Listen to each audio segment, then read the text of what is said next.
From the studios of Books in Motion, this is Michael Bowen, reading The Serpent of Spirit Lake, Book 13 in the High Country Mystery Series, by Loretta Jackson and Vicki Britton. Now let's begin with The Serpent of Spirit Lake. Chapter 1. In an office in the main conference building at the Spirit Lake Resort, Sheriff Jeff McQuede stood beside Oliver Spence, and they gazed through the huge picture window at the panoramic view of Spirit Lake.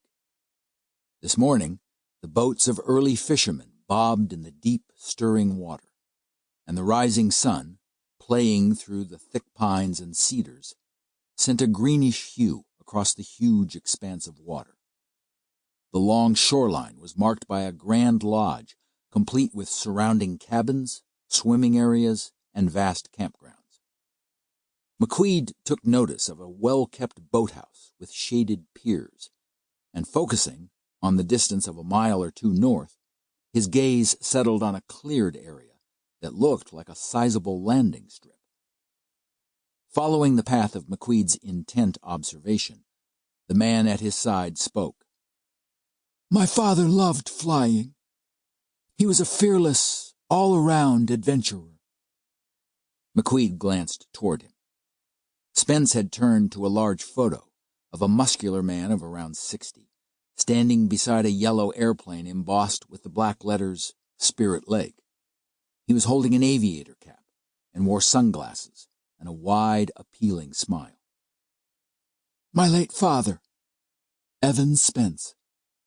I hung the portrait myself when I returned here 6 months ago.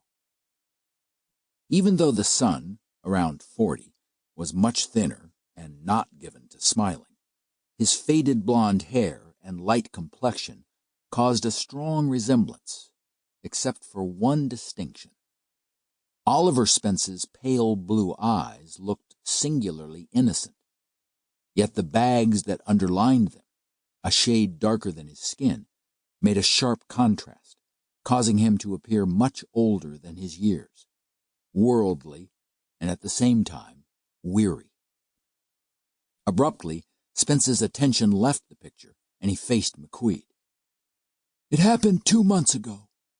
You've probably read about it, how the coroner claimed he had died as the result of a boat accident, and how he was found on the shore, drowned. I did, McQuede said. Oliver Spence's attention moved again to the window, where he, for a while, stared silently at the lake. You should have been to his funeral, seen the vehicles that were jammed everywhere. People even flew in from other countries. He was much beloved. It must have been a great shock to you, McQuede said. I'm sorry. And I'm angry, Spence returned. Accidents often happen, McQuede reminded him. My father was an immensely wealthy man. This was no accident. He was deliberately murdered. And that's why you wanted to talk to me. Barry Dawson was my father's old and faithful friend. Right away, Dad named him as one of the trustees of his holdings. Anyway, Barry told me he was bringing you along for a much-needed vacation so you two could relax and do a little fishing. You have a week or so free, don't you? Yes.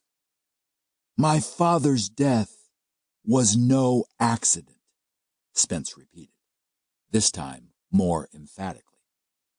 One afternoon, he took the boat out, as he often did.